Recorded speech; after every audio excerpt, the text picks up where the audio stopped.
entendido um pouco sobre a evolução teórica dos métodos autocompositivos, né? Nós passamos a ver agora a evolução normativa delas dentro do ordenamento jurídico brasileiro, né? Não que uma preceda a outra, né? Essas evoluções teóricas e normativas, elas correm em paralelo. Ao passo em que a ciência foi demonstrando a efetividade dos métodos consensuais, a legislação brasileira foi cada vez mais, paulatinamente, né, inserindo artigos nas suas legislações que permitissem o uso desses métodos dentro do processo, não é? Sem dúvida nenhuma, os métodos autocompositivos, eles têm uma familiaridade com a seara do direito trabalhista, né? Existe uma ênfase desde os princípios da teoria consensual a respeito do uso das técnicas de negociação, conciliação dentro do processo trabalhista, né?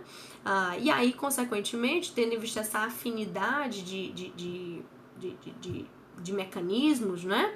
Houve um desenvolvimento institucional dentro da justiça trabalhista também voltada para isso, logicamente através de uma abordagem legislativa e aplicável tanto às negociações individuais quanto às negociações coletivas, né? É próprio, inclusive, das relações trabalhistas de que empregado e empregador possam negociar dentro dos parâmetros legais, claro, negociar alguns critérios trabalhistas, né? De salário, de férias, greve, adicionais de insalubridade, de periculosidade, cesta básica, plano de saúde, enfim, existem uma série de questões trabalhistas que é da própria natureza da relação empregatícia que haja uma negociação entre empregado e empregador. Então, a negociação, a conciliação especialmente, já estavam no âmbito da justiça trabalhista há bastante tempo. E aí houve um desenvolvimento também institucional nesse sentido, né? Que permeia até hoje. Se você for uma manhã no Fórum Trabalhista observar as audiências, vai ver que é muito comum essas negociações ocorrerem até mesmo antes da sessão de conciliação, né? Das partes já entrarem na sessão já com algum acordo firmado do lado de fora, corroborando inclusive com aquelas características da oralidade, né, da negociação e da autonomia da vontade das partes. As partes se encontram no Fórum Trabalhista, lá fora mesmo já negociam de alguma forma e entram para a audiência para que o juiz analise se aquele acordo está dentro dos parâmetros legais e se pode ser homologado ou não, né? Mas dentro da legislação civil, claro que não, esses exemplos que eu vou dar aqui não são os únicos, né? Mas são alguns marcos legais importantes na construção dessa nova consciência e nessa quebra de paradigma litigioso para uma cultura mais de paz, né?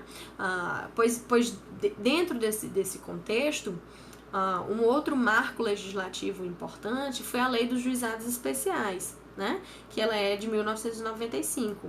Lembrem-se que a redemocratização que nós falamos no vídeo anterior, ela data de 88, e aí pouco tempo depois, em 1995, vem a Lei dos Juizados Especiais, que inclusive vem muito para atender também aquela questão da sobrecarga dos tribunais, né? Até 1995, demandas de valor econômico baixo transitavam numa mesma vara ou no mesmo cartório de demandas que valiam milhões, de valor econômico muito maior.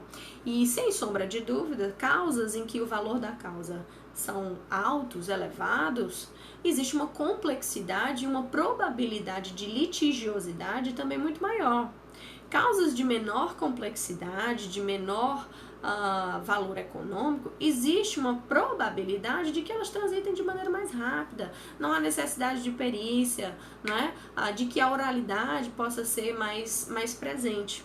E aí, portanto, tentando organizar essas competências judiciárias, a lei dos juizados especiais veio para tentar organizar minimamente essas competências.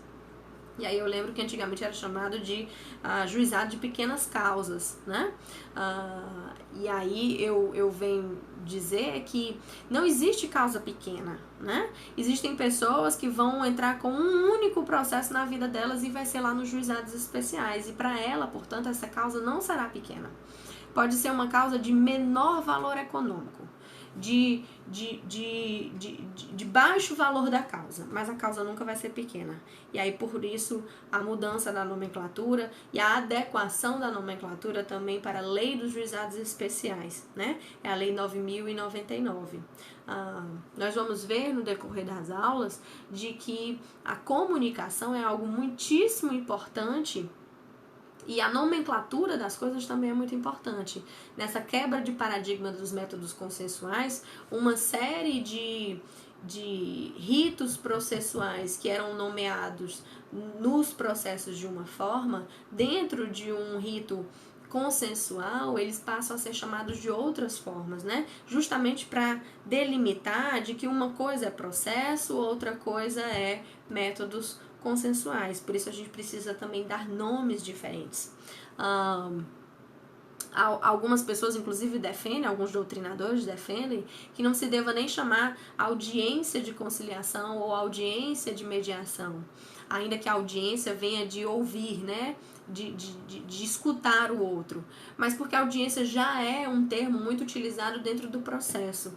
E daí, portanto, esses doutrinadores entendem que a nomenclatura mais adequada seria uma sessão de conciliação ou uma sessão de mediação. Mas como o novo Código de Processo Civil, que aliás nem é mais tão novo assim, né? Ele é de 2015, nós já estamos em 2020, já tem 5 anos. É uma legislação recente, mas eu não diria que ele é novo mais, inclusive porque nasceu velho, mas essas mudanças de nome é mesmo para determinar uma mudança mesmo de paradigma, uma mudança de mentalidade, né? E a lei dos juizados foi assertiva nesse sentido, de deixar de ser chamado de juizados de pequenas causas para se chamar juizados especiais. Especiais porque tem um valor da causa delimitado, né? O teto das demandas dos juizados especiais é de 40 salários mínimos, juizados especiais estaduais, né? De 40 salários mínimos, sendo que causas até 20 salários mínimos, ou seja, pela metade, sequer advogado é necessário. Corroborando, mais uma vez, com o princípio da oralidade, né? Você não precisa do advogado neste momento, não necessariamente, né? Não obrigatoriamente, você precisa do advogado para pleitear suas questões no judiciário em causas até 20 salários mínimos. Mas é claro que a assessoria, a assistência de um advogado sempre deixa a parte mais segura e pode, de alguma forma, fazê-la transitar durante esse período de maneira mais eficaz, né? De maneira mais segura em si para o resguardo do seu direito. Né? Pois bem, a lei dos juizados especiais, então, é um marco dentro dos métodos autocompositivos, porque ela traz logo no seu artigo 2º a seguinte redação: o processo orientar-se-á pelos critérios da oralidade, simplicidade, informalidade, economia processual e celeridade, buscando, sempre que possível, a conciliação ou a transação. Né? Ou seja, já nos dá, inclusive, alguns indícios daqueles que serão depois normatizados como os princípios da mediação e da conciliação, né? Que são oralidade, simplicidade, informalidade, economia processual e celeridade. Esses também são princípios que regem a conciliação e a mediação, né? Logo no início da lei dos juizados especiais, a lei já diz que a conciliação deve ser sempre buscada, porque se nós temos inclusive uma causa de menor complexidade e de menor valor econômico, o ideal é que a conciliação seja buscada a qualquer momento, né?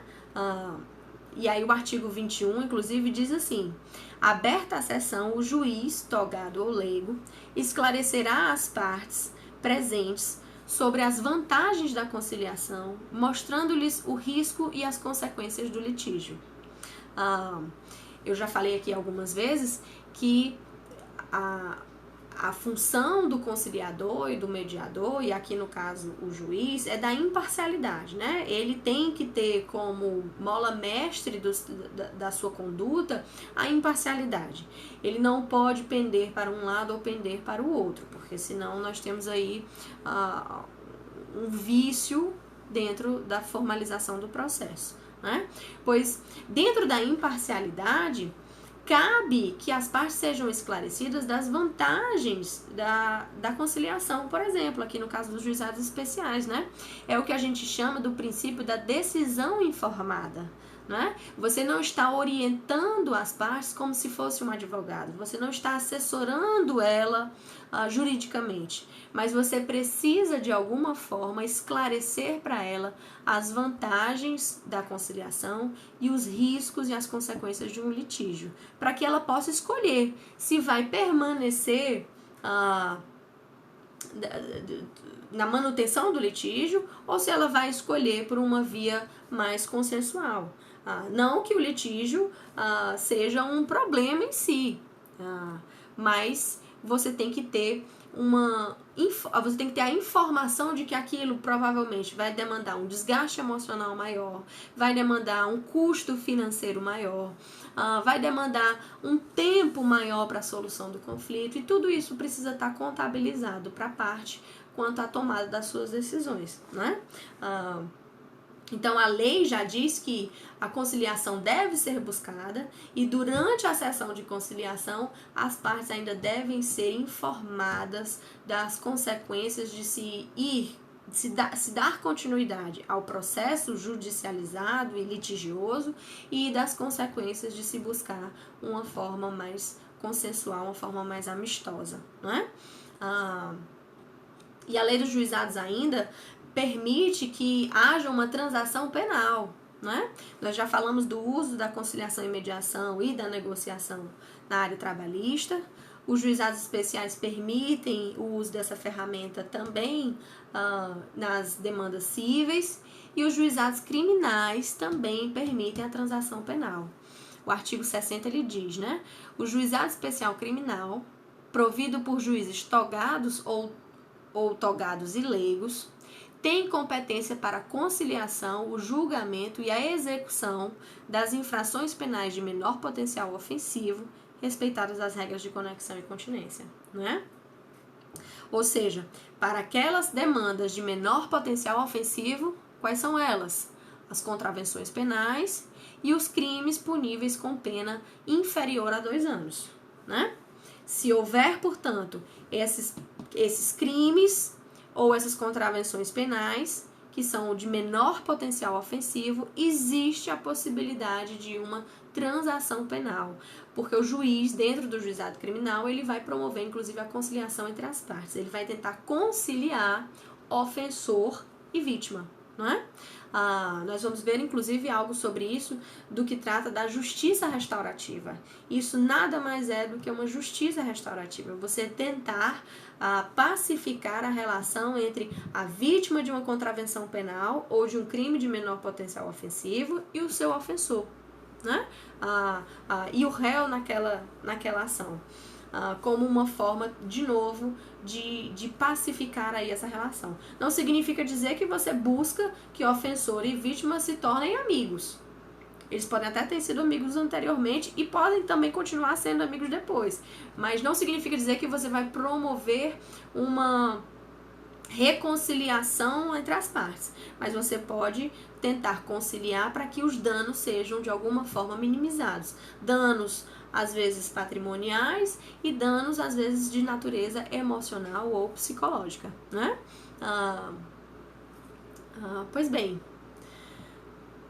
avançando um pouco mais, né, nessa linha do tempo, 1 ano depois da lei dos juizados especiais, veio a lei de arbitragem, que também estava nessa onda de tentar organizar o judiciário, né? Já que o judiciário agora não pode, já dentro de uma ordem constitucional democrática, não pode fugir à apreciação de nenhuma demanda, é preciso que esse judiciário esteja organizado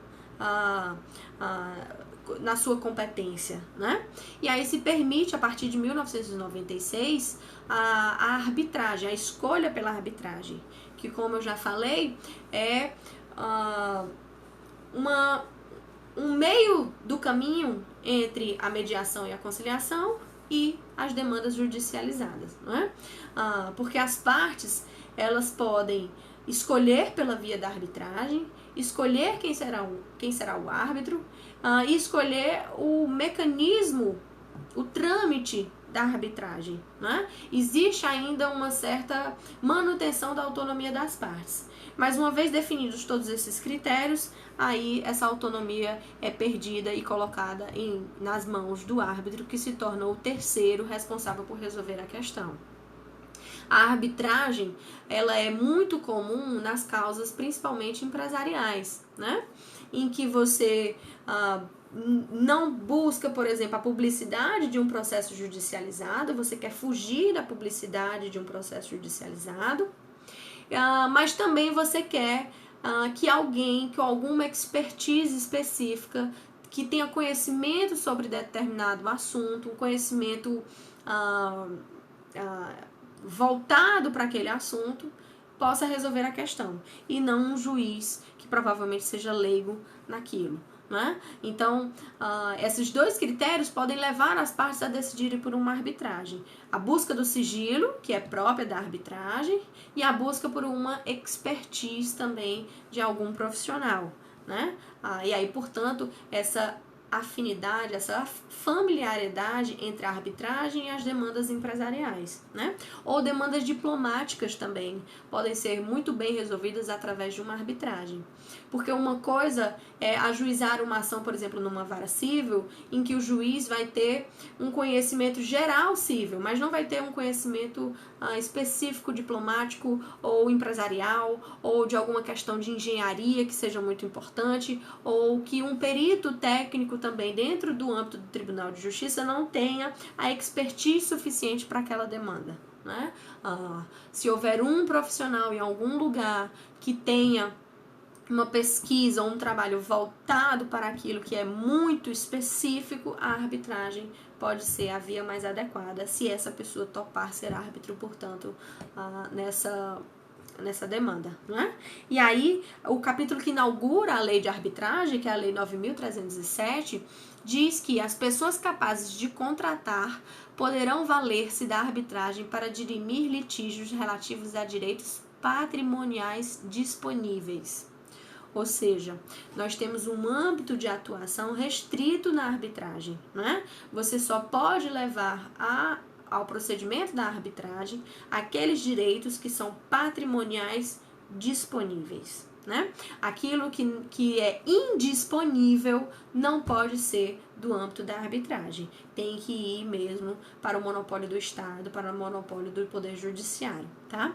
Nós vamos ver um pouco mais sobre a arbitragem nas aulas futuras. Nós vamos estudar a lei de arbitragem, mas por hora é importante trazer essa construção normativa, né? 1988, o princípio da inafastabilidade da jurisdição, o uso já tradicional desses métodos no âmbito trabalhista, 1995 com a lei dos juizados especiais e 1996 com a lei de arbitragem. E aí, em 2010, portanto, alguns anos depois, né, vem aquela que é um marco regulatório dentro de uma política nacional de mediação e de conciliação, que é a resolução número 125 de 2010 do CNJ, que nós vamos estudar ela a fundo, né? Mais uma vez, o artigo que inicia essa legislação, ela fala: fica instituída a Política Judiciária Nacional de Tratamento dos Conflitos de Interesses, tendente a assegurar a todos o direito à solução dos conflitos por meios adequados à sua natureza e peculiaridade. A partir de 2010, portanto, o CNJ, que é responsável por controlar a atuação do Poder Judiciário, né, a atuação administrativa e financeira do Poder Judiciário, ele passa a regulamentar, a disciplinar, a uniformizar uma política pública nacional de solução de conflitos, né? Principalmente através da conciliação e da mediação. A partir de 2010, portanto, nós temos instituído para todos os tribunais do país, sejam eles de pequeno, médio ou grande porte, a orientação do CNJ, Conselho Nacional de Justiça, de que devem ser implementados programas voltados para a autocomposição entre as partes, visando assim o acesso à justiça, né? Percebam que 2010 já são alguns anos transcorridos desde a redemocratização e nós já temos em 2010 um cenário de superlotação ou de sobrecarga absurda no judiciário, seja ele em qual tribunal for, né? Então o CNJ, nessa organização judiciária, vem e implanta uma política pública, né? Uma política nacional de que todos os tribunais devem se organizar para criar instrumentos, capacitar pessoal, organizar a sua função jurisdicional voltada, portanto, para fornecer esses mecanismos de autocomposição, né? Mais à frente, a gente vai estudar bem direitinho as diretrizes, as competências e os objetivos da resolução do CNJ e que setores são criados dentro dos tribunais para a implementação, portanto, dessas políticas, né? Mas, sem sombra de dúvida, 2010 é o ano de sistematização, portanto, dessa política no âmbito nacional, né? E correndo nessa mesma esteira de atuação, não é? Em 2015 vem uma nova legislação processual civil, né? O novo, que já não é mais novo, Código de Processo Civil, que vem através da Lei 13.105 de 2015, né? É importante dizer que logo em seguida do Código de Processo Civil vem a Lei de Mediação, que é a Lei 13.140, também de 2015. O Código de Processo Civil modificou uma série de procedimentos dentro do processo, principalmente tentando dar mais celeridade e tentando desburocratizar o processo, fazendo, portanto, com que ele seja mais efetivo e aquele acesso à justiça tão falado seja alcançado, não é? E a lei de mediação, assim como a resolução do CNJ, veio para regulamentar a atividade da mediação, né? Para uniformizar a mediação como era feita. Porque não significa dizer que esses métodos autocompositivos já não eram utilizados. Eles já existiam dentro dos tribunais. Apenas não havia uma política pública uniformizada. Cada tribunal, de acordo com as suas características, inclusive regionais, organizava de alguma forma a sua política, os seus programas de mediação. Então, por exemplo, havia já há bastante tempo a Semana da Conciliação nos fóruns, né, na justiça de maneira geral. Hoje isso está um pouco mais reduzido, continua havendo a Semana da Conciliação, mas não existe mais a força que existia antes. Por quê? Porque todo dia e toda semana é Semana da Conciliação. Não dá para se ter só uma semana no ano voltada para conciliar as partes, né? Isso precisa ser uma rotina diária. O momento continua existindo como uma valorização mesmo da sistemática, mas todo santo dia os tribunais devem priorizar a mediação e a conciliação dentro da sua competência, né? Pois o Código de Processo Civil e a Lei de Mediação, que são engatilhadas uma na outra no ano de 2015 é também uma consequência da resolução de 2010, né? O Código de Processo Civil tramitou durante alguns anos ou décadas no Legislativo até que pudesse ser promulgado no dia 16 de março de 2015, né? Contudo, teve uma vacatio legis, ou seja, um período de vacância da lei, um período em que a lei demorou para entrar em vigência de 1 ano.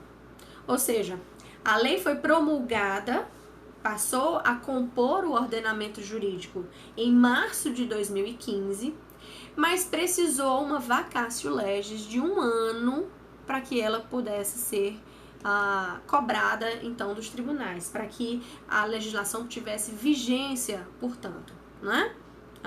E aí só começa a valer a partir de março de 2016. O período de vacatio legis serve para que as pessoas tomem conhecimento das alterações e possam, portanto, se capacitar para o que vem para frente, né?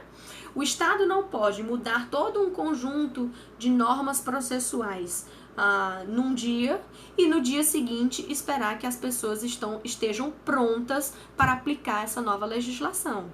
O período de vacatio legis serve para dar conhecimento às pessoas da nova legislação e para que elas se capacitem, para que elas tenham os instrumentos necessários para aplicar essa nova legislação quando ela entrar em vigor, quando ela passar a ser exigida, não é? Então, o Código de Processo Civil foi promulgado em março de 2015 e teve a sua vigência prorrogada para o ano de março, para o mês de março de 2016. Já a Lei de Mediação, que foi promulgada depois do Código de Processo Civil, a Lei de Mediação é de junho de 2015, 29 de junho de 2015, o período de vacatio legis dela foi menor. Porque a lei de mediação é uma lei curtinha, que tem uma aplicação voltada única e exclusivamente para a mediação. E aí a sua vacatio legis foi de 180 dias, ou seja, 6 meses. Entrando em vigor, portanto, a partir de dezembro de 2015. Então, percebam, o Código de Processo Civil, que é uma lei extensa, que vai reger toda uma normativa processual, é óbvio que ela precisa de um tempo maior nessa publicização e nessa capacitação das pessoas, na vacatio legis. E aí, portanto, a escolha foi de 1 ano. A lei de mediação, tendo em vista que ela é específica para a mediação e que ela é uma lei mais curta, aplicada a determinados momentos processuais, ela não precisa de 1 ano, portanto, para entrar em vigência. Utilizou-se o prazo de 180 dias. Então, ainda que a lei de mediação seja posterior à promulgação ao Código de Processo Civil, a sua vigência ela é anterior ao Código. Mais uma vez, o Código de Processo Civil ele foi promulgado em março de 2015, mas a sua vigência só passou a existir a partir de março de 2016. A lei de mediação ela é posterior, tendo a sua promulgação em junho de 2015, porém a sua vacatio legis ela é mais curta, só de 180 dias, e aí, portanto, ela entra em vigor em dezembro de 2015, certo? Enquanto o Código de Processo Civil vem e traz a mediação e a conciliação como um ato obrigatório, pelo menos a sua previsão dentro do Código de Processo Civil, dentro do processo, a lei de mediação vem para regulamentar essa mediação, para dizer a forma como essa mediação deve acontecer, né? E aí o artigo 3º, parágrafo 2º do Código de Processo Civil, ele diz assim: o Estado promoverá, sempre que possível, a solução consensual dos conflitos. Então, percebam, assim como na Lei dos Juizados Especiais, ele diz que o processo deverá buscar, sempre que possível, a conciliação ou a transação, o Código de Processo Civil também diz que o Estado, sempre que possível, deve promover a solução consensual dos conflitos. Por que essa expressão sempre que possível está presente nas duas legislações? Porque os métodos autocompositivos regem-se, de novo, pelo princípio da autonomia da vontade das partes. E existem casos em que não será possível, porque as partes não têm interesse no consenso, não é? Por mais orientadas dos benefícios, da celeridade, da oralidade, da informalidade, do custo menor da mediação e da conciliação, a parte pode optar por preferir o processo judicializado, por preferir o litígio. E aí, portanto, não será sempre que a solução consensual vai se efetivar dentro de um processo. Por isso que a expressão sempre que possível é sempre que haja a possibilidade, sempre que haja o interesse da parte em participar de uma sessão de mediação ou de conciliação. Mas que é dever do Estado promover, orientar, trazer esse ato, trazer esse momento para dentro do processo, né? E aí o parágrafo 3º diz: a conciliação, a mediação e os outros métodos de solução consensual de conflito deverão ser estimulados por juízes, advogados, defensores e membros do Ministério Público, inclusive no curso do processo judicial. Ou seja, devem haver conscientizações pré-processuais, conscientizações sociais em termos de cidadania, das pessoas compreenderem de que essa pode ser a forma mais adequada de solução dos conflitos, mas mesmo uma vez já judicializados os processos, os membros da advocacia, da magistratura, da defensoria pública e do Ministério Público devem sempre orientar as partes a participarem desses métodos.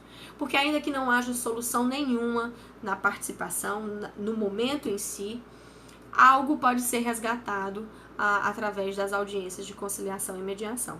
Então, é papel do Poder Judiciário, portanto, a partir de 2015, positivado, normatizado, que seja dada a oportunidade às partes de participar de um momento em que haja a possibilidade de consenso entre elas. E a lei de mediação, por sua vez, ela diz, também no seu artigo 1º, esta lei dispõe sobre a mediação como meio de solução de controvérsias entre particulares e sobre a autocomposição de conflitos no âmbito da administração pública. Ou seja, o artigo 1º ele vai delimitar a competência da lei de mediação. Vai dizer que ele vai regulamentar as mediações entre particulares e também dentro da administração pública, né? Dentro dos processos administrativos públicos, como que vai se dar essa mediação, ok?